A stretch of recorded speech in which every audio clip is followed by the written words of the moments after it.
It was a weekend where both South Africa and Ireland fielded experimental lineups. One of them smashed Scotland, and the other one looked kind of iffy against Japan. So we'll be, during the course of this podcast, investigating whether the gap between the Springboks and their great northern rivals is the largest it's been in the last 10 years. All that and more in this week's episode of the Nations Championship Rewind. Let's start the show.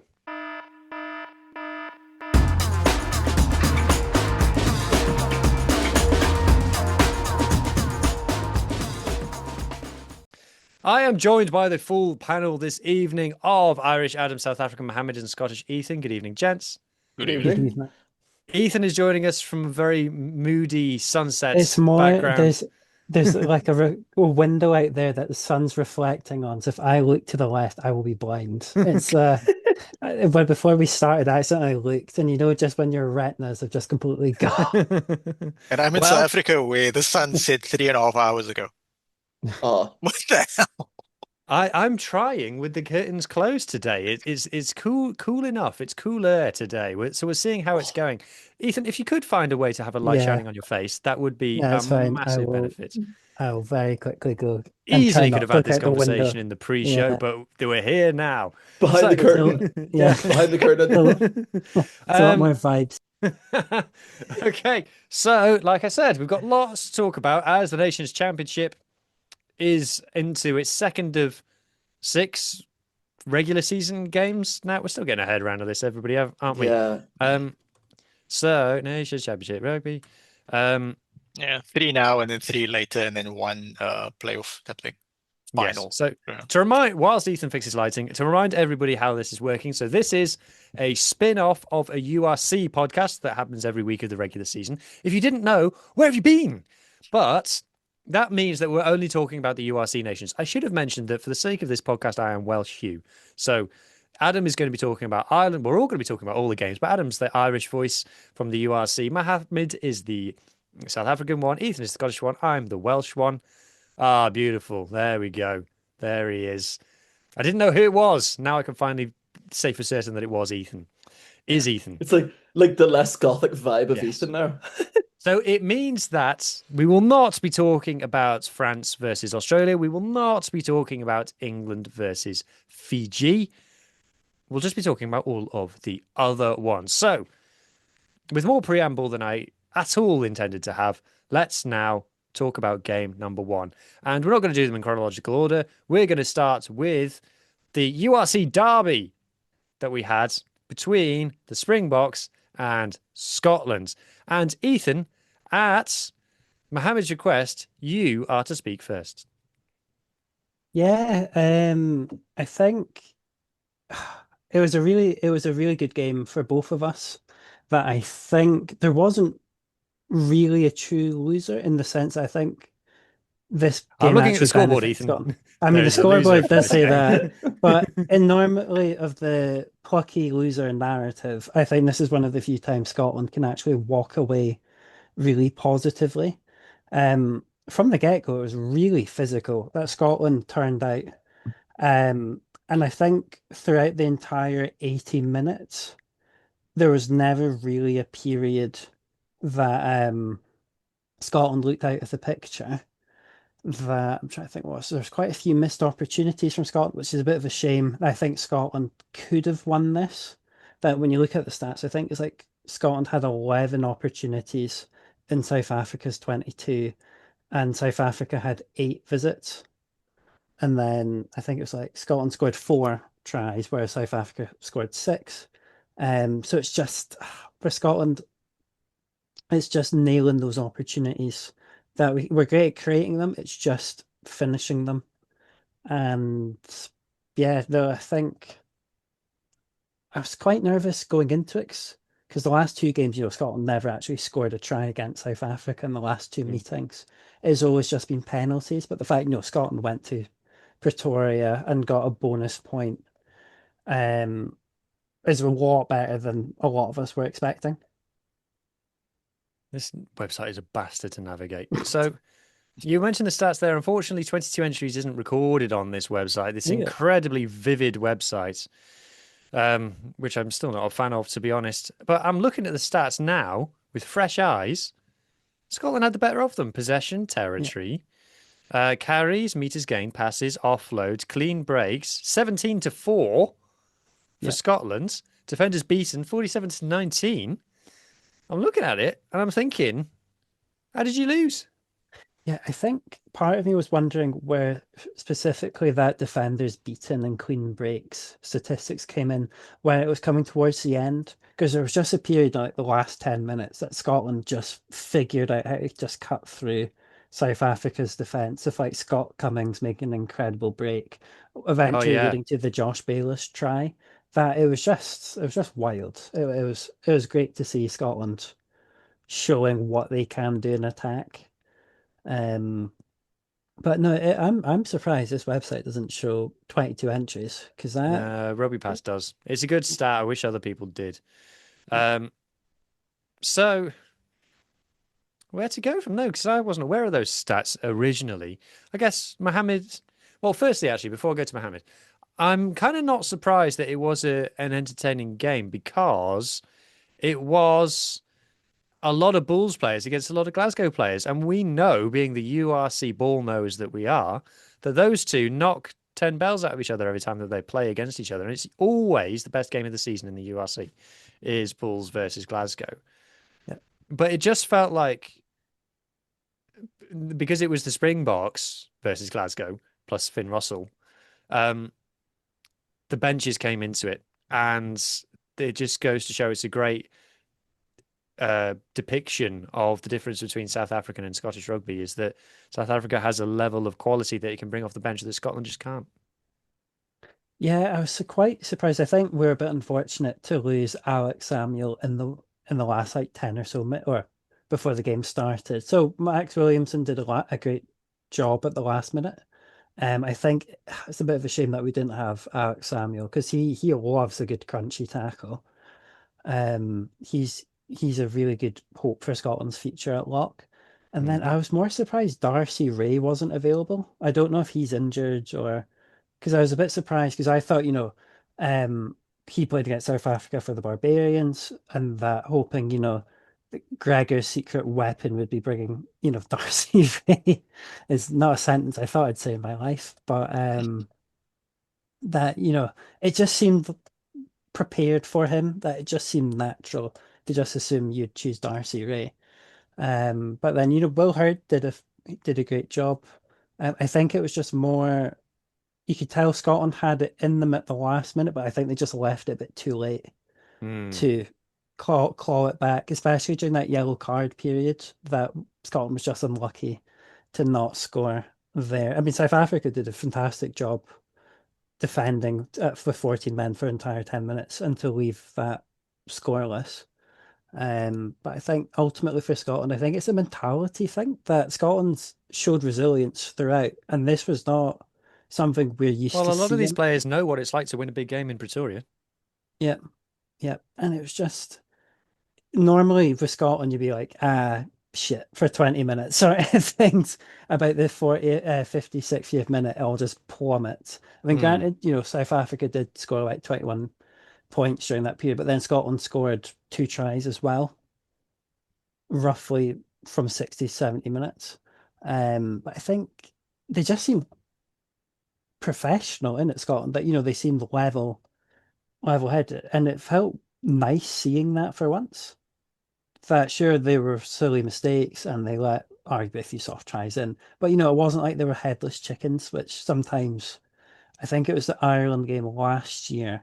It all got a bit ugly when like Finn and Darcy Graham knocked each other out, sort of thing, and both had to leave the field, and Ireland just went to town on Scotland. Like nothing like that happened, which was quite nice. Yeah. It's progress, if nothing else. Mohammed, from a South African point of view, what's the vibe like? Because a different team with a lot of changes. And I think Razzie has set his stall out in this championship, hasn't he? About we're going to be looking at different lineups and things. So, and at the end of the day, the scoreboard looks pretty decent. So, happy enough? Look, so we won by 2 scores, but obviously doesn't reflect the game itself. I think we're happy to get the win. Generally, the people I've spoken to are just whenever the Springboks win, and it's more often than not, people are just in a good mood. But the more introspective of us understand that, like I'd like to thank Scotland for vindicating me, because like throughout the week on numerous podcasts and in person, people were telling me like, "Ah, we're just gonna run over." I mean, like people for some reason think Scotland are not as good as England, and then we beat England last week. But people who watch the Six Nations understand that England not necessarily a bad team; they're just a like disjointed team. But Scotland are better than them at this stage. So what you're saying is people And need to watch our podcast to be ball knowers. Is that what you're saying? exactly. I don't know. I was on holiday during the Six Nations. I don't know if everyone else was watching either. And then so I feel vindicated because I thought it would be close, and someone might say, "Oh, but you won by 14 points. It wasn't close." So what exactly happened in the game? We scored twice. Scotland scored twice. Then there was a 10-minute period where we were down to 14 men, as Ethan rightly indicated. And there were neither team scored any points. Then the Springboks sort of blitzed with another three tries. So we were 3 tries ahead. Scotland then scored 2 more tries, and then we scored one right at the end to make it. So we would have actually won by a 7-point margin, but it looks a bit more predominant because we won by a 14-point margin. And then I've watching it with my neighbor, and as well as talking to people and seeing message boards and WhatsApp groups, people who watched the game really attentively indicated that Scotland did a lot of tactical things, nuanced things quite well. Like they were attacking sort of the edge a bit more in the first half, almost to almost to manipulate the Springboks defensive line. And then in that last quarter of the game, the second part of the second half, they then just pick and go, keep the ball alive in the middle, and they broke through our defense. I guess we were at one point like 1 try ahead, and they were breaking through our defense. Then we were 2 tries ahead, and they were still breaking through the middle quite often. They just weren't able to capitalize on it to that extent. So yeah, thanks to Scotland, and also thanks to Ethan for joining me on the bit of an annual preview podcast, Yes. which by the way is sponsored by Culture Lab Kombucha. So shout out to them. And then obviously thanks to Hattie, because she's going to be joining me this week for the preview between the Springboks and Cambry. So looking forward to that as well. But yeah, like Scotland are good. It just like this could have ended worse for us. Yes, we rotated a lot. So there was cohesion issues. Guy like Cobus Visa got injured quite early. Andre Pollard had to play inside center for a period of time. But there were Apparently like that went well. Apparently he looked good. but I would be somewhat concerned if like they got a raft of injuries in England, and none of us took advantage of the fact that the England had a lock playing for them called George Martin, and nobody made a Game of Thrones reference at all.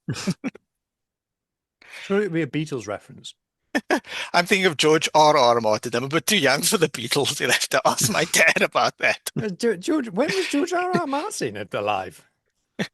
He's It's George R. the guy who Martin's writes George R.R. Martin's the guy who writes and no one said R.R. Martin. I don't know. I don't know any of these things. He looks like he will die at some point, but he is currently still alive. He better finish the book. Are you not familiar with the author of A Song of Ice and Fire? You? No, but I can tell you lots about the Beatles if you're interested. If you wonder what I've been doing, it was my birthday in the week, and someone got me a chocolate factory. Who do not sponsor the pod, but if they would it's like delicious. to, Imagine. Please. the the Nations Championship Rewind brought to you by the Chocolate Factory. What a great idea! They should definitely do that. I swear, every flavor has got hazelnut in it. That's not a bad thing. That's awesome. Eh, Yeah. Unless you've got a hazelnut allergy, Hugh, this is quite a distressing present if you did. no, I don't. It's just not But my the banana favorite. spots are supposed to prevent you from getting diabetes, and you want us to get sponsored with something that's going to give you diabetes. You only live once, you know. Best of Might both as well eat worlds. chocolate. Balance things out. A healthy, balanced diet I brought to dropped you the by... passion fruit hearts. Oh no! Passion fruit chocolate's a bit rogue. Oh, Josh, Oh! Josh, What? Looks Josh like a Mackay is dishwasher the tablet. player I forgot. Yeah, Scotland are going to be able to pick Josh Mackay soon enough. He's gonna play in the next in the European series of the Nations Cup. Yeah. Nations Oh, Championship. he would- Sorry, This is Nations actually a Championship. very nice chocolate. You would be eligible, yeah. Yeah. No, I was thinking here that it kind of looks like, like a dishwasher tablet. Not to be like, oh no. Tide Pod. Oh, now they're not going to Oh, sponsor no, this because you said that's- that. Not the Um, mango one, no. Right. What else has happened? What else have we got to talk about from this game? Right. Okay. Let's solve this once and for all. Was he was Right. Jesse? Is he Uh-huh. in front? Oh no, this is Jesse Krill's try Yeah. instead of is Jesse Krill in front of the kid? Oh, Oh very in front. yeah. Yes, Yes. Oh, meters, yes, at least yeah, 5 meters. No, that's the thing. Uh, Oh! yeah, you can see his hand is in front of where he kicks Yeah. it. If this was Munster playing, the ref would have definitely called it in front. Like this is where do you know when they have VAR in the Premier League and you Yeah. see the line coming up and you're like, oh, is it a fingernail? That's a full arm. That's a full arm in front. World Rugby, we would very much like Also, that bonus point, please. It's do I actually true the referee because was also in front, like watching it happen as well, and he still didn't. so yeah, that's the other permutations about this tournament. If it was just straight test matches, people would just be playing for the win, kicking a lot more. But because of the whole bonus point thing, a lot of teams are now going, no, no, no, we need to go for the line. Yeah, And bonus then points if matter. That's what I yeah, said so when France got 2 losing bonus points and win New Zealand. I was like, that's going to matter. Yeah, to be fair, I and then think so it, go ahead, Ethan. I mean, it would like when like it's gonna be a game that we speak about later on, but when I watch some of the games, I'm like, oh yeah, this is for a trophy, guys. There's another game that we're gonna speak about later on that I'm like, one of us is not taking this seriously. Well, let's talk about Ireland. Oh, it wasn't that team, by the way, before the comments got on there. So, Adam, it's the Ireland question, the same question that I ask every single week. You won, so is everything okay? It's the same answer. No. We had we had 9 changes, which is what I was calling for. We had Sam Elo and Billy Bowen on the bench. I called for that. But the first what the first like the first try scored by Japan was a Ronan Kelleher overthrow, went straight to their winger, and no one could tackle this winger as well. It was one of those moments where I was watching it going, oh no, this can only go one way here now. And he scored it was a very good try, but it was a really poor defense. Our line out needs work. Our scrums need work. It just felt like from the first half, I felt like we settled into the game around about, I think it was around about O'Toole's try. We settled into the game and we actually were taking it quite seriously. Robbie Henshaw, I thought, scored an excellent try as well. I thought Robbie Henshaw had a really solid game in the center. I thought Raspberry smoothie, very good. but like it was one of those where I think that Robbie Henshaw had a better game than Ringrose did last week. I Yeah. based on what we had, but yeah, it was a bit of a fraudulent game. We played it in Newcastle Stadium in Newcastle, Australia. It was somebody that I pointed out. I was with Ben from the Interpro show, met him for the first time. We watched this in a pub in Manchester. And somebody rightfully pointed out in our group that this is where Emil Heskey played his last couple of games of football because it was in the Newcastle Stadium. And I was like, that was the biggest dilemma from the stadium. But it was one of those that Kieran Frawley should not be near the Irish 10 jersey. He shouldn't. wow. I'm Shouldn't have glad been- you've said it He shouldn't because I'm have- sick of this. I'm sick of this whole He should not be Kieran anywhere Frawley is near the it. best 10 in Ireland thing. No, should he be- fucking isn't. And he never has No. been, right? This whole thing, because he came off the bench in the Champions Cup final in a game that was already lost and ignored the plan and just duet and looked all right. He's not the shouldn't. best Irish 10. I don't understand this. I don't understand where this narrative about him has come from. It's it it's really annoying. I could talk about the nitty-gritty of the game. But there was that one issue that I had was that Kieran Frawley looked really lost at 10, and I think him and Craig Casey did not work as a 9-10 combo. It was really frustrating to watch because Frawley looked like he was looking around going, I think he only had something like 50 odd minutes in the 10 jersey this season. Yeah. And it was like 50 or so minutes. And then he ended the game in wing. He ended the game at wing. Like Harry Byrne came on for Jacob Stockdale in the 59th minute. And I thought I had too many pints at that point. And I was just like, I swear it says Harry Burns just came on. Adam, the game was in Then the morning. Have some shame. I think it was on my like second pint with a lot of water. It was A still lot in of the water. morning. It was like 12 in the second half. It was like 12. I It's met Ben five from the o'clock inter somewhere. yeah, I met Ben It from was the Inter 5 o'clock in Show. Australia. I'll give you that. Or Japan. Who knows what time it was in Japan? I met it was the International Interpro Show meetup. So it was like a lightning in a bottle moment. But it was one of those moments that I thought that we tried to play. This is another thing that I'm gonna say, and I'm gonna repeat this. I'm gonna repeat this next week as well. I'm hitting all the buttons that the comments hate me for. We are not a quick team. Why were we playing Japan on the backs? Why were we not bullying them in the forward back? We were doing that more, granted, towards the second half when we sort of realized that we can't sling it out to our backs because that Japanese backline is so quick and so good at what they do, but we were trying to play it out in the backs too much. To as I said, like in our backline, Jacob Stockdale was relatively absent this game, didn't get into it, looked lost. Jimmy O'Brien had a better game than he did last week. Still not hitting those moments. Osborne had a good game at 15, solid 15. The centers played well together. I thought that was a really good performance for Robbie Henshaw. It's one of those Unk still has it moments. That I was just like, this is good. But there was moments in that game where I thought that we really lacked in the line out. We are going to get eaten alive. It was like five missed throws from Ronan Gallagher. Like it wasn't like there was loads of like not straight Japan's line calls. out defense is really good. I will give them that. It was really good, but then there was one moment where Kelleher just threw it and it was like diagonal. Like if I had a protractor, it would have just been like on that side. I was just like, oh, why has There he you done go. that There then? you Yeah. go. Audio listeners, if he had a protractor, it would have been on that side. You don't get that There you kind of go. rugby Yeah. analysis anywhere. It would have been on the 15-degree angle. Now everyone get out your protractors. It's the last week of term. I can only get that once in now.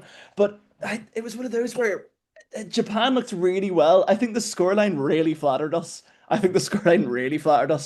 But I also thought that Eddie Jones was trying to really push our buttons into things like scrums and things in like it was when our scrum props came off and Bowen and Elo and all came on.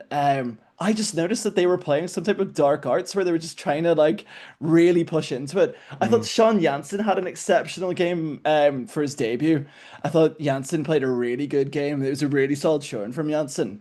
I thought that I really enjoyed when Bowen and Elo came on. I think Clarkson is really putting his hand up to be starting tight head in Ireland for come I probably would agree. the November time. I thought that Tom O'Toole, the jury's still out on him being loose head prop. I think that he's getting there. I think he's settling into it. I think in the loose a lot more than he is in the scrums, but that will come with age. He's still a pretty young prop, but there was moments that I thought, yeah. There was moments that as we see the total line out and the line out success, it's like 78%. That is shocking. That's not a stat that we should be anywhere proud of. I think that there was one moment where Yeah. as I said, that Kelleher threw it and it was on the 15-degree angle. I was just like that's saying that we have an issue, I think, in Ireland with line out throwers. Tom Stewart at the minute is really struggling with his line out throws. We had this discussion as well. Like Niall Scannell is the one that Niall Scannell and Rob Herring could probably throw the best darts in Ireland. It's a pity that Rob Herring is what, touching 40 years old, and Niall Scannell just isn't really good at anything else in that sense. But we are struggling to find a line out thrower, and it's just mad. Like the comments are gonna love me for this. Like it really is. We had another positive, Bryn Ward coming on for his debut for Ireland. Yes. Really good to see. I think he needed to settle into it a bit more, to be honest with you. He didn't do what Bryn Ward normally does, in terms of running at them, running at the attack. Um, I just thought that it was a game that, it's a very Andy Farrell win game. where Ireland, we're, exactly. It's so like we won. What's your problem? Like the yeah, it's a bonus point, and in the grand scheme of things, we could be looking at a time where we might win the nations championship based on performances like this. And and do you know what? I don't hate it because I think it's a sign of a good team that we are winning these games that we shouldn't. And on paper, be winning. oh, That okay. that's a classic Robbie Henshaw To try. be fair, That's a he classic should Robbie never be Henshaw try. getting to the line from there. That's No, poor from Japan. it was the Japanese was it 21 there? He just looked like he tried to lift him up and then he just sort of let him. Like the issue with the lifting him up there was that Robbie Henshaw just started pushing in the legs. Also as well, Bundyaki when he came on the pitch, I thought he played a great game. I thought he did really well. I thought it was like that reminds me of why he's in the squad. Like there's a lot of players that came on the pitch that I thought, yeah, this is good. It's good that we had rotation. It was healthy rotation as well. Harry Byrne came on the pitch, None of these didn't tries do are much. screamers, I have to say. No, none of them. Cormac Izuchuku, Adam? How did he do? Yeah, Cormac Gisichukwu came on. He wasn't setting the world alight. It was very much like he got in and did the background stuff well. Sort of similar to what Bryn Ward was doing when he came on. But yeah, it was really weird. Like I think the issue with Ireland is as well is that our squad, like especially in our backs, I don't know what Andy Farrell's doing, but he's just sort of like it's the Harry Byrne, Jacob Stockdale substitution.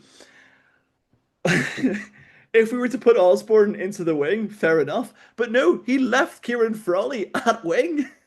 I was just like, what? He's a player that, like, he probably got more minutes out of wing than he did at 10 this whole season. But yeah, it was a frustrating one. It was a head scratcher, and we need to play better for against New Zealand. We need to play better. I don't know There's what you're complaining about, Adam. You won the match. Just be 36 grateful, points. will you? Yeah, I hate to be so negative, but but the positives are Janssen healthy rotation, Janssen really good debut. Three Ulster boys just scoring tries, class. I guess an Ulster fan, class. Robbie Henshaw playing a really good game for Ireland is also really good. But my fear is the fact that this Kieran Frawley narrative will be pushed upon because he will be playing 10 in that Connacht shirt next season, where I think that Josh Owoni should still be a starting nailed on 10, and I think this game proved it. That's one for the comments. Let us know who should be the starting 10 for Connacht next season. Should it be Keane Foley? Should it be what's his name? Ioane. What's his name? Ioane, yeah, Josh Ioane. Josh Ioane. I couldn't remember his first name. Anyway, well, the thing that really stood out to me when I was watching this game, I only caught clips of it because I was at the Hill Dickey at the time. It was the body language of the Irish players and the facial expressions and stuff. Yeah, Like towards the end of the game, it was very much just like, can this game just be over, please? Can we just yeah. get out of Dodge, just wind the clock down and stuff? Because it really felt like they weren't emotionally peaking for this game, which is kind of understandable. But it was kind of Yeah. like they just wanted to get it out of the way with, and Yeah. they seemed a bit shaken, Yeah, there was like an era, and you're complete. I think you hit it on the head there. It was very disjointed, and like I think with rotation comes that natural, but to to completely talk about the opposite, some of these players are getting their chance for the first time as well, and it's like there's players like your James Ryans and your Tag Burns and your Jack Conans who you'd think, would stick, your Kieran Frawleys even would stick a thumb out and be like, right, we're gonna drag us along and we're gonna play some good rugby. But it's almost like we hit the bonus point from Sean Jansen. We know that Japan, I think, personally, the two penalties that they did score at the first half kept them in that game. But I thought they were knocking on the door for a lot of the match, and it was sort of just like, let's stop playing it through their backs. Let's play it through our forwards, and that's what we did. But as you said, Hugh, it was sort of like bonus point, game's done. We've got two bonus points now. We're top of the Northern Hemisphere, top of the Northern Hemisphere table. Is that going to last for long? It's from next week. I'm not sure. Um, is there a clear game plan that we're trying to get to that doesn't involve not kicking lineouts? bearing in mind this Ireland team, our most important thing was our maul tries based on the lineouts. That was like our big thing a couple of years ago. But now with our lineout misfunctioning, it's like, what are we doing? It's like one up runners. We're trying to bully packs that, granted, we could bully this Japan pack. We cannot do what we did against Japan against New Zealand next week. We kind of saw glimpses of it against Australia, but it's a win. It's 36 points. We're never going to speak about this game again. And I'm well, actually, no, I'm speaking about it on Tuesday, but but yeah, I might be more positive about it by then. But I'm sure the comments will love my in-depth analysis on how Yeah, Andy Farrell Albertus was. is Andy Farrell is watching and or listening to this saying, I can't win with Adam. Last week he was like rotate, and then Andy this week he's Farrell, like 100% has seen this podcast at least once. yeah. Definitely. I that And then that he's like, terrified that "Oh, I scares me to my rotated, core. but now there's no cohesion." But It's like, what? but What do you it's want from me, Adam? But Mohammed, that's the exact thing. No, it's why are we like so we had that right level of forced rotation, which that's what some of it is forced rotation, but also some nice rotation. Billy Bowen and Sam Elo getting on the pitch was exceptional. Son Janssen, getting his debut, exceptional. Bryn Ward getting his chance as well, exceptional. But I do think this, rotation's there for a point. Kieran Frawley, it should have been Harry Burns starting, and it should have been Kieran Frawley at 23 or 22. It's those little inconsistencies with that team sheet. I even would have think like I would have picked somebody I don't think I would have picked Stockdale for this game. It like cut to me last week saying that we should have picked Stockdale. I think we should have picked Zach Ward. If he wanted speed, I think Zach Ward would have had that chance of wing. And he was touted Didn't you to pick be Zach Ward? I thought you did pick Zach Ward. no, Brain Ward was he the picked pick. Bryn. Yeah, he picked Yeah, Bryn. Ah. the But other Ward. Zach was touted to have his debut, Yeah. and I would have had him to have his debut, but little inconsistencies. I still don't think that Casey's proved himself in an Ireland jersey yet, and that is quite frightening. That is quite frightening. I think that there is going to Oh be a dear, oh moment. dear. I think there is going to be a moment. Kieran Marmion had that moment against the All Blacks, and then he sort of went to Bristol. We never heard of him again. But Craig Casey, in my opinion, what he does for Munster is he carries that team. I think he was trying that, but I think, as I said, with Frawley having less minutes at 10, it didn't work as well. I think if you stuck Harry Byrne there, or is a bit controversial, stick Sam Prendergast after last week, put him back in. The confidence is sort of there, and then have Harry or Kieran come off the bench. It's just, there's rotation, but there's also healthy rotation. We picked two over 30-year-old centers as well. Yeah. Mm. There's like those Don't like moments that. as well. Jacob Stockdale's touching 30. Jimmy O'Brien and Jamie Osborne are all seasoned internationals now. That 11 to 15 are all seasoned internationals, in my opinion. We tried it fun on the forward pack, and it worked in the forward pack. Bar lineouts and scrums, that will come with time. But I would like it a little bit more shake up to the back line. That's what I like. I'm enjoying this forward rotation. It's a little bit more shake up in the back line. That's what I like. Mm. It's interesting because Janssen played well, but he's an eight, right? I think of Doris as an eight, and I think of Conan as an eight. When they put Conan on the side of the scrum, it doesn't really like do anything for me per se. I think he's a good player, but it's almost like you found a really good player, another New Zealander, as James Lowe leaves, and then another New Zealander walks into the team. They've got a full quota system there. But it's almost like you're oversubscribed at eight of guys who can play really well at eight. And then I'm not quite sure of like who's the best options on the side of the scrum. I know Byrne can play quite well. I like Izuchuku, but obviously he hasn't yet like really pushed through Yeah. at international level. I like Izuchuku as sort of a blindside flank, big physical, good at line out, and obviously very, very fast for a guy his size.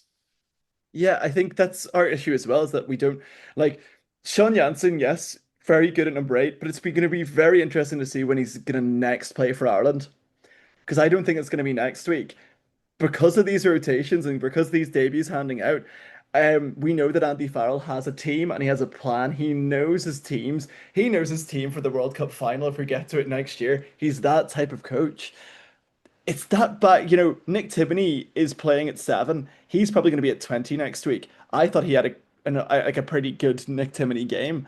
But you have to look at it like, as you said, Mohammed, I think you hit the nail on the head there. Jack Conan is a very good 8. We've got Doris, who's never that fit. We have Bryn Ward who came on at 8, and we know what he can do on the URC and European level. But it's just we've got an embarrassment of riches. But it's just how there must be a way. Like look at South Africa and how many changes they've had. Look at France. There's ways to do it. There's ways to handle rotation, and I don't think we quite have hit the nail on the head yet on how well we can rotate around. You seem to have a similar problem to the Sharks. The Sharks have a bunch of guys who can play really well at 8, but then nobody, like, we're putting Buthelezi on open side. But anyway, we're getting sidetracked. Oh, Well, yes. Sorry, I tuned out for a second then, and then I heard Mohammed say the word Buthelezi. What? How did we get onto that? Sharky. Ethan, any thoughts on this one? I can't remember what I said on the rugby realm earlier, but I think my view of it, because I couldn't watch the whole game, but I at least watched most of the first half, where the Japanese scrum was pretty good against it. I know it wasn't Ireland's first choice front row, but the fact that a lot of them would be playing in the well, they would have to be playing in the URC, if they're playing for Ireland, sort of thing. That they're playing against anyone and everyone, but the Japanese scrum, yeah, no, that's fair play to them. And because you wouldn't associate a strong scrum with Japan, but the fact that they were able I think to they've got an effective scrum. I think they figured it out at set piece time, because obviously, stereotypically, you'd say that that's something that they would struggle with because of the yeah. Ask tier 2 rugby on Twitter all about it, but they found a solution. They've made it work. Their scrums are like in the Pacific Nations Cup a couple of years ago. It was like a magic trick. It was like, now you see it, now you don't at scrum time. It was amazing. And like I said to Adam earlier, their line out defense is amazing. They've gone, instead of trying to win mauls, why don't we just jump and catch it? Yeah. And Warner Dearns is just an incredible world-class player. So I think 3 cheers for the Japanese, I say. yeah. None for Eddie Jones, though. And Freddie Jones. This is the thing about my thing about Japan doing well, is it kind of it vindicates not only Eddie Jones but Eddie Jones defenders. And I don't like that. I don't like that at all. None of us do. No, that's what I was gonna say. It's like I was about to like the words were about to leave my mouth, like plaudits to him, but then I went, no, no, no, no, no, no, no, no, no, no, no. I don't know. You're not being fair, Mike. Yeah. But the thing about the Japan, like as you said, I think their tight 5 is really good at disrupting things. Like they're even on their bench as well. I thought their front row was really good at just disrupting things. They were really good at like they squeezed a couple of scrum penalties as well. And I thought, yeah, fair play that they've came in to do a job, and they've nearly did it. They very, very nearly did. So well done to them. Well done to all of us, I say. Anyway, before we go on and talk about the next games, bye most of your YouTube audience. We talked about South Africa and Ireland now. So thank you. See you next week. Should have put them at the end for the bloody retention time, but it's too late now. Anyway, if you'd like to stick around and listen to us talk about Italy and Wales, please consider subscribing to the Global Gainline. This is the most diverse rugby podcasting platform in the entire world, including featuring now the Scottish Rugby Realm, the new Scottish rugby podcast that's up every week, going to be uploaded before this one, where they talk all about Scotland games. So watch that. There's twice weekly Bit of an Animal South African. There is, if you're wondering where, this is all well and good, but where can I go and find out about how France are getting on? Then you can tune in on Tuesday nights / Wednesday mornings to the Top 14 Digest, hosted by my good self with my co-host from the Atlantic Coast, Madame Maz Mac, where we talk all about France and anything that the French have done. There's probably other things that I've forgotten as well. There is, of course, the Interpro show for all of the Irish talking points, where they'll talk about even more. They'll talk about Ireland versus Japan, and they'll do previews, and they might even talk about the under-20s as well. Who knows? And we are currently looking for a English rugby podcast hosts. So if you fancy being a podcast host and you are English or English adjacent, then you can host a Prem podcast. I'm focusing on this now because this is some footage that I took when I was at the Hill Dickinson Stadium this week. And I got to bear witness to interviews to Marcus Smith and Henry Pollock. And I think you should go and watch those. They're in our YouTube shorts now. And if you think I could do a bit of what you do and I could probably do it better, then you're probably right. And you should probably subscribe to the Global Gain Line. It's a bit of rugby from a bit of everywhere. And if that sounds like a bit of you, subscribe. Right. Okay. Let's talk about Italy. Oh.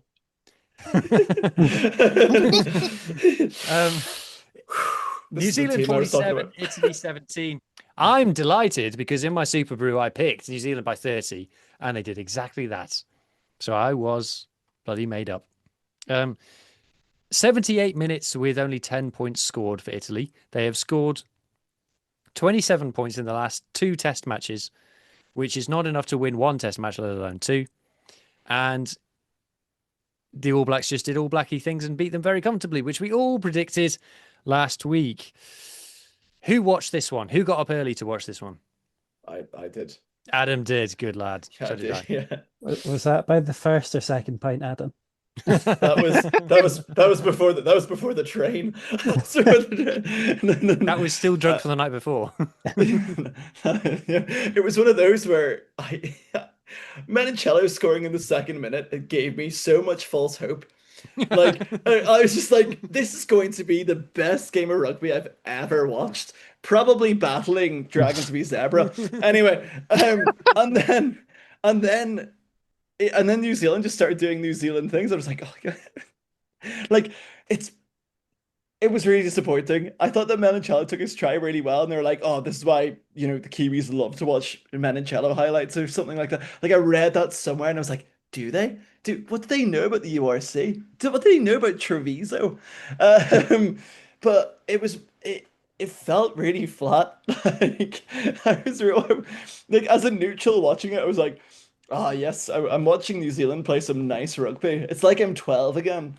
But but this time I'm like, Italy should have done better. They could have done better. They didn't do better. They didn't do much, to be honest with you. It was really disappointing. And, we big them up in the Six Nations for them to go to the Southern Hemisphere and just get walloped around a little bit. And I'm really worried about our credibility and how much we hype up the Italians sometimes. That's a great point. It's a Yeah. great point because people do hype up Italy and they're not that good. And I think that they got better results than their underlying stats suggested in the Six Nations. And their attack is just... Someone on socials described them as an 80-meter team. In the middle 80 meters of the pitch, they're great. 10 meters from their own try line and 10 meters from the opposition try line, everything falls apart. Yeah. And it's true. And those are the kind of the bits of the pitch that really matter. So it's like in football, like the opposition box and your own box, it's just not, it's just rubbish. Like yes, it's the All Blacks away and I didn't expect them to win, but They should have thrown more there was more punches to be thrown. Like they should have done better in a game sense, and a scoreboard sense, but they didn't show any of that. Like the Manicello try, yeah, as I said, 2 minutes, really good. They saw the haka, they weren't intimidated. I was like, they're grand, they're gonna be okay. And then Will Jordan scoring a hat trick, which, by the way, fair play, broke the All Blacks try scoring record. Ridiculous try scoring record, by the way. Like he will score more, but I just felt really just like, like as a neutral that kind of wanted Italy to win, I was just sort of like, well, I would want Italy to win. I was just sort of like, there's just no chance. There's no chance here, and the All Blacks were playing exceptionally good rugby, but as you said, it's almost like that 80-meter team thing. The Italians looked bang average, mean to that poor. you mean they weren't competitive with all the Exeter Chiefs players? My God. Varney is by far their best 9. But anyway, that's beside the point. I mean, look at some of these times of when the tries were scored. This is like proper All Blacks. This is like what we grew up watching the All Blacks. It's like 47, 50, 53. I know what that feels like to play against the All Blacks and have those kind of timestamps against tries of that. You get to the end of the game, you thought, God, we gave them a well good contest there. And look at the scoreboard, you go, oh, right, no, we didn't, because they could just. What makes the All Blacks still the All Blacks for me is their ability to finish line breaks. Yeah. Their ability to just get half a chance. How good was Josh Morby when he came off the bench? It was And exceptional. Yeah. their ability to just one beaten defender and it's try time. And okay, it's not great about Italy's defense, but they're still maybe the best in the world at that. And it just speaks to the quality of their players, really. You know, they're still, even a slightly meh All Blacks, which we've been seeing from the last couple of years, is still at worst the third best team in the world. Yeah. That's what we're talking about. Ethan, I don't know your thoughts on this one. Yeah, and has anyone else noticed that 54 defenders beaten? That's just nuts. Like, I missed that. Let me just fact check that. Hang on. 52. 52. Oh, that's Oh. mental. That's basically beating the entire team each time for each try. Mm. Roughly. My maths, let's ignore the maths part of that. It's hyperbole. It's hyperbole. Yeah. But that's just crazy. One thing I will say from this game is this whole Ruben Love yellow card being rescinded thing. That never happens the other way around. Never. Like, if that was the other way around, if the badges on the jerseys were the other way around, he's walking, he's off, and he's not coming back on. Ben Whitehouse has checked that because he's gone, oh shit, it's the All Blacks at home. But you know, so I think that was the fact that it was even checked. It was even the fact that the TMO got on the blower and said, no, you need to rescind your yellow card. You won't see that again all year. All year. The other aspect is interesting is that I didn't know much about Josh Morby, and then I listened to a New Zealand podcast where they're talking about him going over to France quite a young age, and then obviously outlining the fact that generally if somebody leaves the New Zealand system, you don't really see them come back, and if you do see them come back, they don't necessarily make the All Blacks. So shout out to him, and I always felt it was so ironic, not ironic, but on the money that Ethan de Groot's surname just means the big dude in Dutch, Flemish, and Afrikaans when he's a forward. But obviously that surname comes from his forefathers. So that means everybody in his family, even before him, was just a big oak. Yeah, I'd never realized it before. Some of the all Blacks these days do have kind of South African sounding names, don't they? Yeah, and the one guy's got this African first name because his dad was quite fond of Duplessis. Duplessis. There's literally a Dutch guy in the New Zealand team, to be fair. Yeah, exactly. This was the other one. But, this was the other one. Sorry about the deliberate knock on. For me, it is. But I just want to say before I forget, from an Italian point of view, Faisal, the winger, everyone's hyping him, and he does look a player. To be honest, he just looks right. He just looks right out there. Yeah, shout out to all the Zebre Palmer supporters. That's your player. Soon he's going to be at Benetton and then Toulouse. No, he's already signed for Northampton. Oh, He's done that way around. He's done that way around. But that's the thing. Like this Italian team, it's so bizarrely like it's so Treviso in terms of like you can look at that team and go like, he's a good player. And then I watch games and I'm like, is he though? Like Gabriesi, for example, I'm like, in my head, I know he's a pretty decent player. His stats, like he sort of struggled in France from what I know, and he's going to Perpignan next too. Yes. But it's one of those where I'm like, this is gonna bite. Like I'm gonna eat my words when Ulster Perpignan play. But every time I watch him, I'm like, what does he do that's spectacular here? But he doesn't really do anything that's spectacular. He's just sort of there. And that's my issue with some like there's players that are really good, like your Menoncellos, but he's not going to hit Sergio Parise levels because Menicello is a different player in a different position. If the back line doesn't work, it's going to be way more difficult to try and get a player like Menicello in compared to the likes of Parise, where he can probably get it in because he's an eight and he can grab a ball and stuff like that. Whereas it's very hard to unlock Menicello if you don't have a 10 that is getting more involved into the game. And I don't see that from Italy.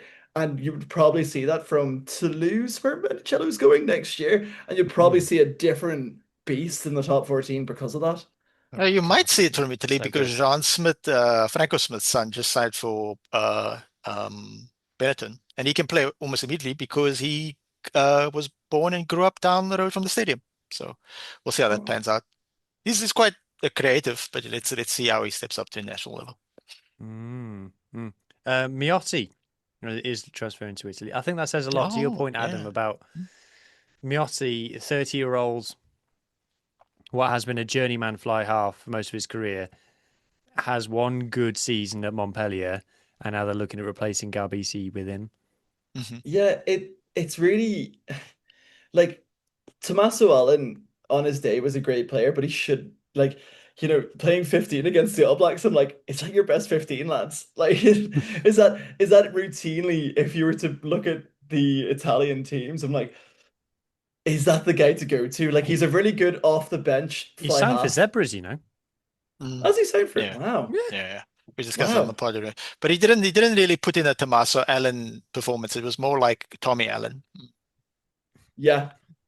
It was more like his Scottish counterpart who definitely didn't play before. He is Scottish. Yeah, I know exactly. Yeah. But I swear he was Yeah. Tommy Allen before Tommaso, He was. before that Italian passport came through the thing, Ethan. He's now Tommaso. I remember when he was Tommy Allen. Yeah. So, Italy. We'll talk about their next game when we talk about the next games. That just only leaves for us to talk about Wales against Argentina, which means that I have to do some speaking. A lot of people in Wales have kind of been like very doom and gloom because it's what we do after this game, and kind of been very like, oh, it's a reality check, and it's true, but I think it's a reality check for fans more than the team, because obviously, being the nerd that I am, I watch every Wales game twice and I pore over the statistics from multiple sources. And I kind of knew in our last three games, which we'd won, Italy at home, Barbarians, and Fiji away, over the road in Leckwith, then I knew we weren't that good, and I knew that we had problems. But so that's why I'm slightly more upbeat after this one, because last time we played Argentina at home in Cardiff, we took 50, and they put 50 on us pretty easily. Whereas this is obviously less bad than that. Don't get me wrong, there were bad moments in the game. So like in the second quarter for me is really where Wales lost this, and I thought the defense was really poor, and I think the defense has been really poor since Steve Tandy has come in. And I think the score lines reflect that, is the best evidence of that. And even against Fiji, I mean, England's game against Fiji has really put into perspective Wales's performance. And Wales got very lucky on a few occasions against Fiji, could have easily conceded more. And so I kind of knew we weren't that good. So in a funny way, I was kind of, when the scoreline finished off as that and the second half went the way it was, I think the second half was a 7-7 draw. I was kind of like, yeah, that's respectable away from home to Argentina, who I think are a very good team. And because I wasn't under any illusions that Argentina are a better team with better players than Wales. So I kind of knew that going in. So when people say it's a reality check, I'm kind of like, it's really a check for people who might have been carried away with us beating Italy and Fiji. But, it's kind of not as bad as it was last time we played them, for example.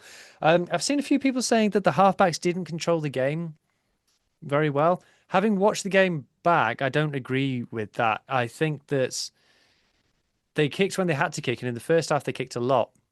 But after Reece Carey's try on the 24th minute, or 23rd minute, according to this website. Wales touched the ball, had possession of the ball 3 more times in the first half, and 2 of those were to make clearing kicks on their own 22. So it's very difficult to manage the game when you haven't got the ball, and you don't get to touch it and stuff. I think the big difference was in the physicality of the forwards, because if you look at, like, this was the first game that I can really remember where Aaron Wainwright was getting reliably stopped on the gain line every time that he carried it. Every time that he carried it, he'd get to the gain line and bang, and he didn't go any further. And that's credit to Argentina and their physicality. And like I said, Argentina just got more exciting backs who can razzle dazzle.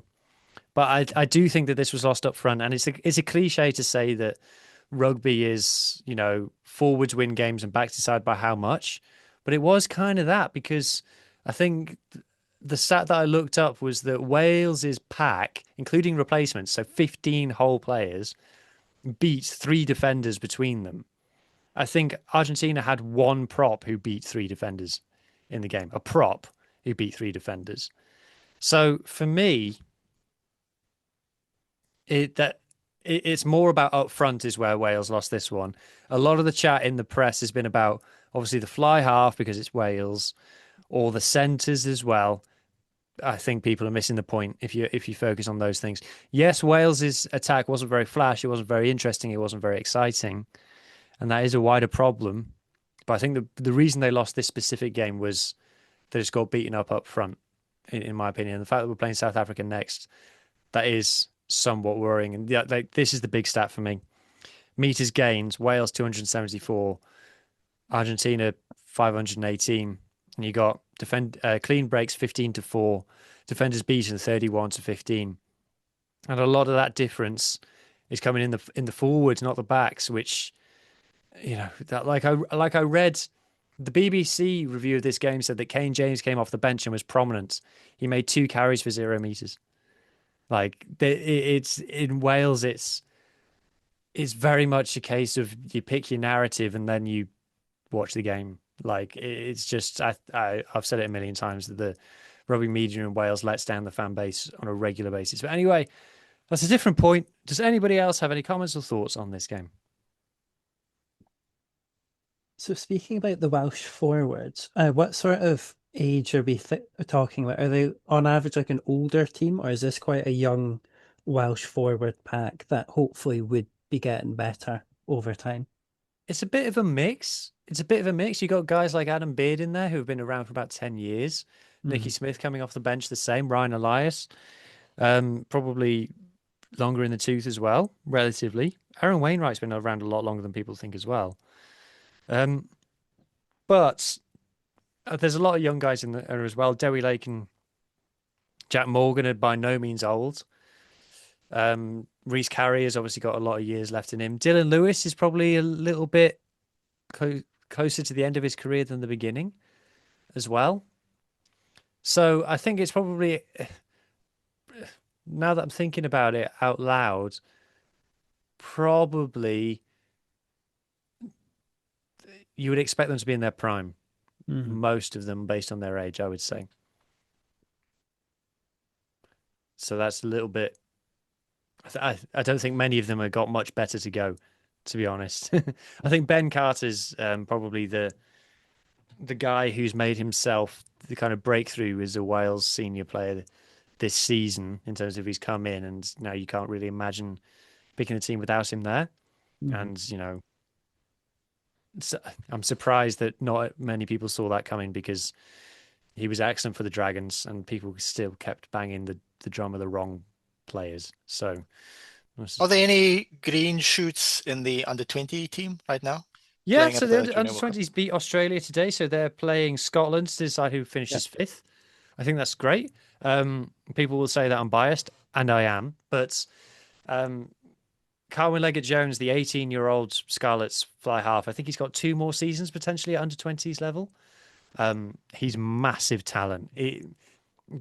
For him, he just needs to play as much rugby as possible, because he's just young and he makes a lot of errors.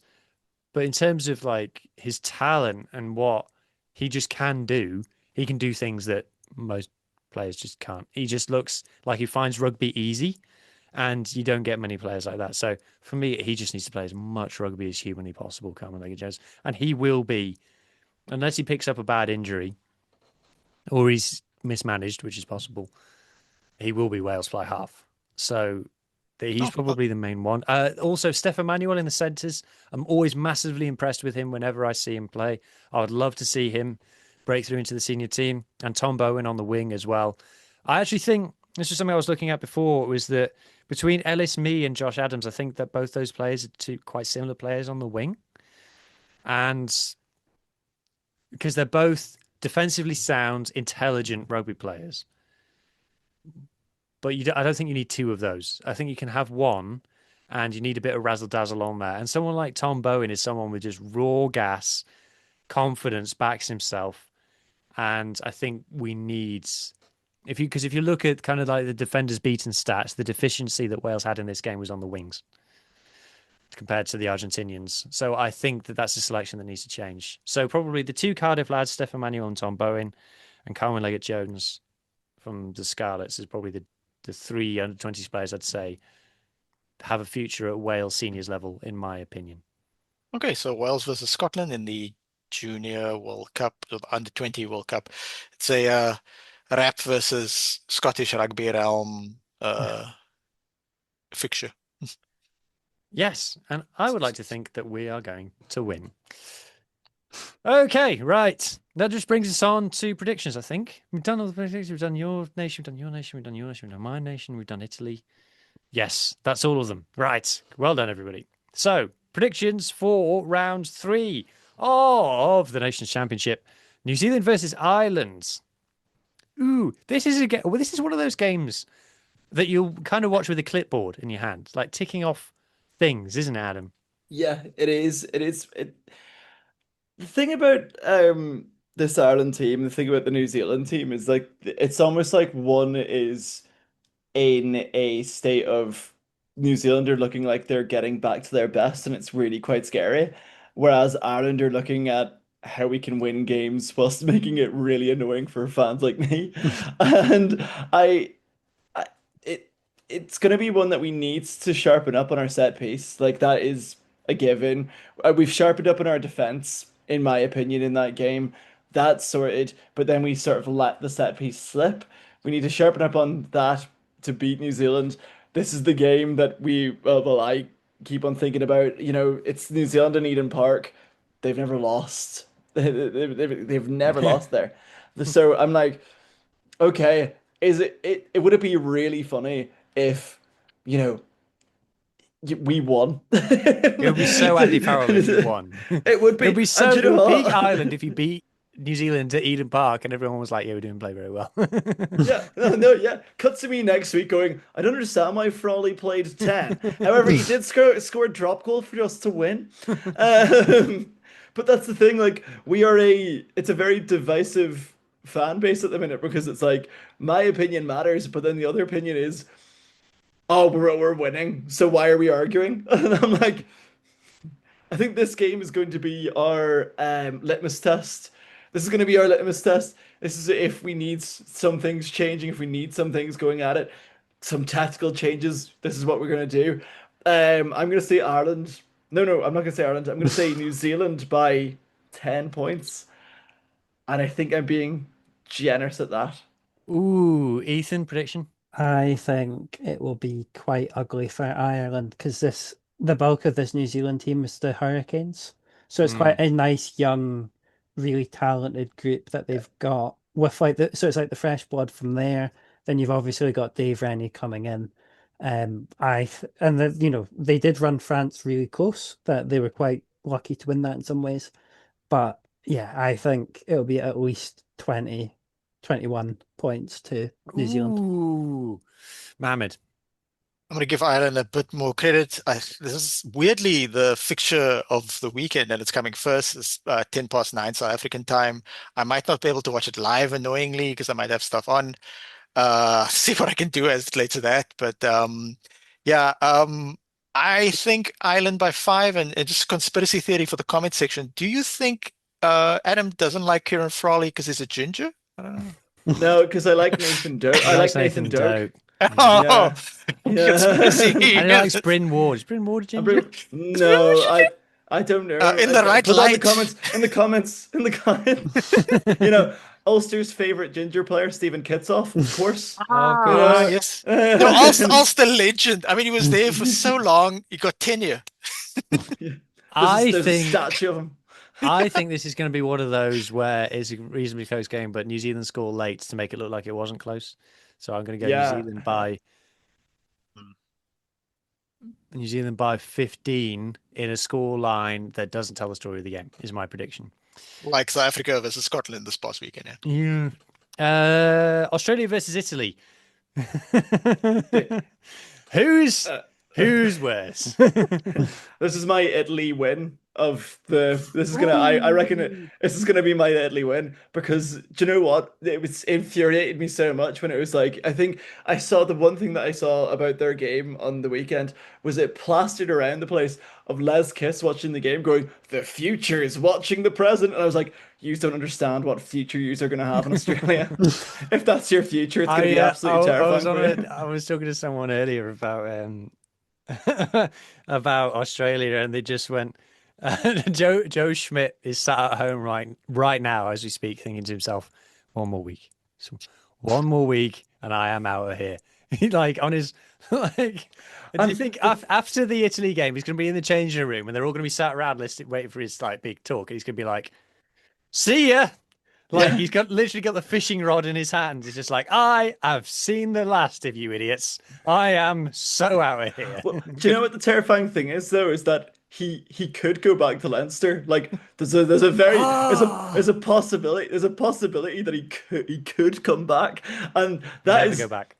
that is it's I don't know it's gonna be terrifying, but I do like that opinion of him at the end of the game going, well Les, here's the keys. Enjoy. And Angus Bell looking quite scared because he's been told by the lads what he was like in Ulster. So, but yeah, I could see this being my Italy win and Gabriesi scoring a hat trick because, of course, I spoke ill on Gabriesi and I feel like I've got some type of curse where the opposite will happen. So I'm going to say an Italy win. And we were all wrong about Tommaso Allen or Thomas Allen. Mohammed, Hard to pick, but both plucky teams, I guess. Australia showing some green shoots here and there, so Australia win by 5. Yeah. Ethan. We spoke about it in Rugby Realm that the last time Australia beat Italy was in 2018, which is kind of No nuts. way. I Yeah, don't believe that stats. yeah, yeah. They Italy beat them for the first time, I think 2022, and then they beat them again last year. Good grief. Um, yeah, that the Wow. second one, I think it was Australia scored at the last second or something. No, that was the first one that they lost. It was like to make it 27-28. And then it was 1926 last time. But I feel Australia could probably muster enough to get a scrappy 3 to 5 point win. I think Australia. You know when they say, "I just hope rugby is the winner." I don't think rugby is going to be the winner from this. Who's the referee? If it's PRD, we That's know that that rugby isn't is the a winner. great question. We know. Who is it? Christoph Ridley? Oh, I kind of like him It's as all well. right. Yeah, yeah. Mm. I was gonna say if it was Christoph PRD, rugby Guns would have been the Ridley. winner. I think Australia by 12. I'm going for Fiji versus Scotland. Ethan, if you can't beat these, you can't beat anybody. Well, it's the question by how much. I say that, and then we get like absolutely pumped by like a world class Fiji. But I'm gonna go. It'll be a rotated Scotland side. But I'm hoping they'll be able to do enough to win by at least 20. I think there'll be a bit of a flurry, and Fiji might do something stupid to get like a yellow card or something, and Scotland takes advantage of that. Adam? Yeah, I think Scotland are going to win. I'm finding out so much about the Fijian Islands, this nation's championship. There's 330 of them. They're all very tropical, from what I know. This one seems to be close enough to Scotland. Never knew that. But I say Scotland win. 30 points quite healthily. I win as well. Mohammed? This is going to actually be in Fiji, right? Not Merseyside. It's in Merseyside is Fiji. I don't understand Oh. the question. Merseyside, it's Fiji, yeah. Are Scotland flying from Pretoria to the actual island of Fiji, or where are they going? It's Yeah, in but- the Fijian city of Edinburgh. Yeah. Oh, So okay. I'm learning more and more about the islands every Yeah. single day. So Ethan's going to Fiji this weekend. Yeah, Scotland by 7. All right. By 7? What games have you been watching lately? Oh, What, you this just is didn't the have this is the jet lag? Glasgow tenses came back to haunt Mohammed. I think Scotland, based on what I've seen today against what I saw yesterday. Oh my goodness me. It could be Scotland by 40, honestly. Obviously the lads will be on an emotional come down. It's the end of the year. They'll all be waiting to go over to Dubai or wherever they all go on holiday. And they've been on a long flight. I reckon Darcy Graham scores a hat trick. And Duan comes back. Yeah, plays fullback. Scotland by 30, I reckon. Fiji are dreadful. And that hurts me to say. Anyway, South Africa versus Wales. Now then. Last time these two teams played each other in Cardiff, it was 73-0. I would say that keeping it under 50 would represent a moral victory for Wales. I was talking to someone earlier, a very respectable individual who has coached at Pro 14 level and used to play for the Blitzboks. And he said that South Africa should play the team that they played against Zimbabwe in this game. And by the way, the leaks are that Vusi Moyo will get capped in this game. Oh, Sharky's stoked. Sharky's so happy. Oh my God. He just And made his Yako day. Williams as well.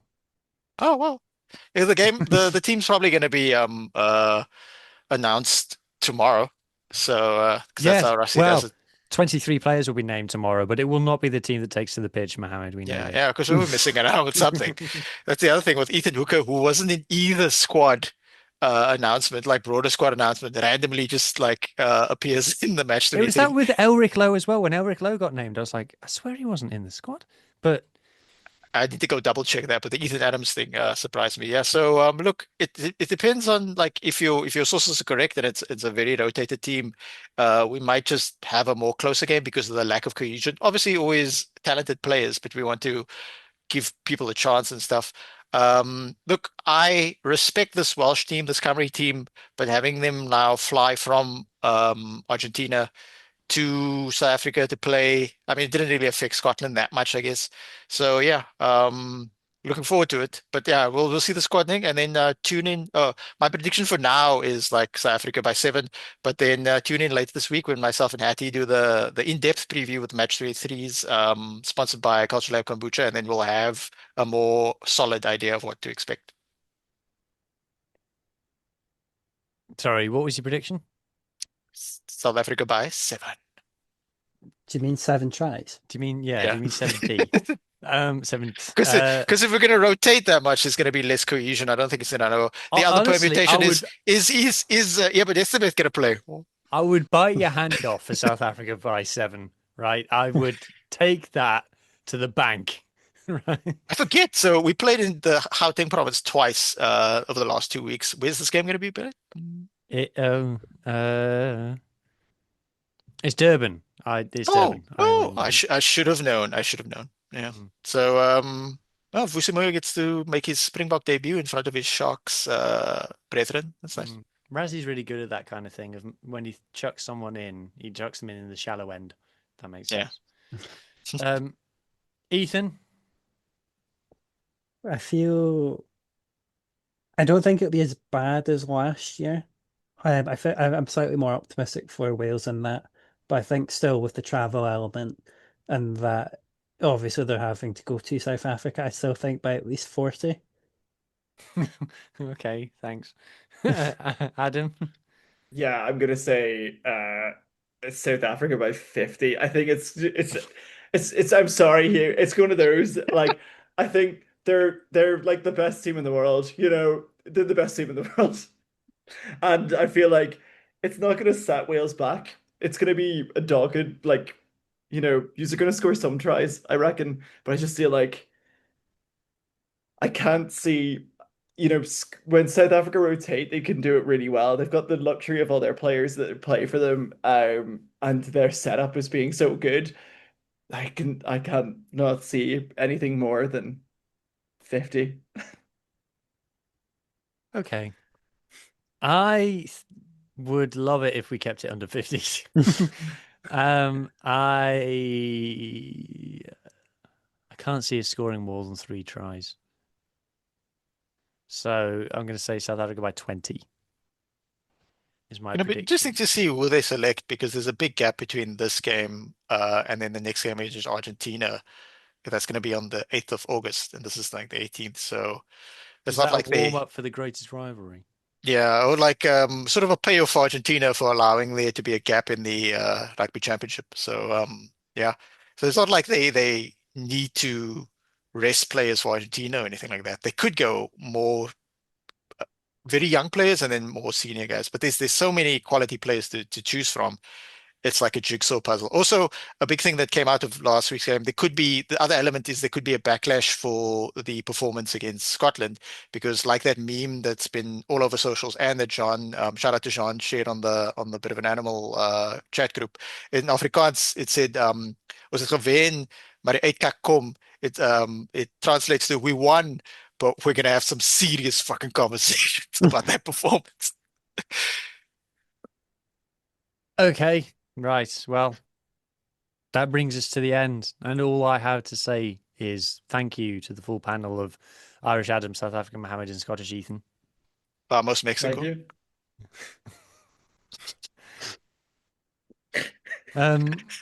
And I have been Welsh Hugh for the purposes of this podcast, and all I can say is enjoy your rugby, and I hope that everybody's team wins.